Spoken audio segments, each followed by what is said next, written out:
За эзэн Чингис хааны туг бол энэ уулан дээр аян дайнд явах туг уулаа дахиад явдаг байсан. Одоо туг уулан дээр ирээд байна. Голын овоо шар зүүн талын 3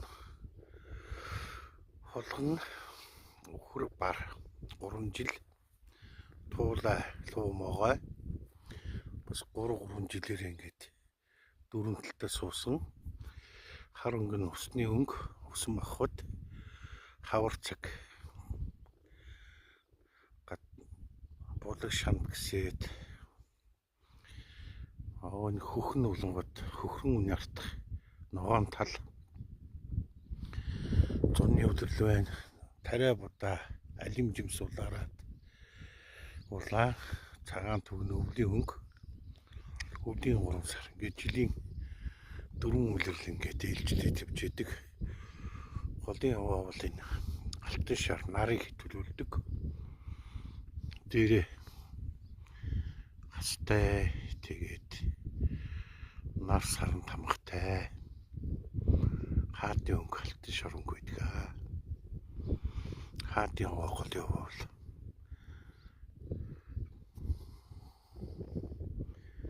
за ингээд хойшоо хэглэн бар хот дээр харагдаж байна энэ хэглэн бар.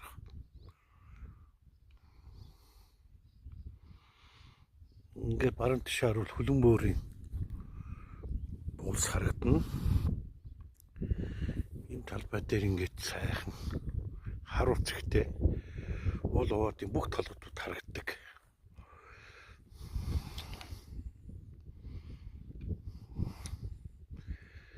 Энэ дээр 200-300 мянган цэрэг тойроод байрлаад аян дайныхаа онгод хэмрээ дуудаж дахиад аян замдаа морддог байсан байгаа. Энэ ирэх сайтай хтраа ажил үйл сайхан бүтээж өгдгөө. За хураа.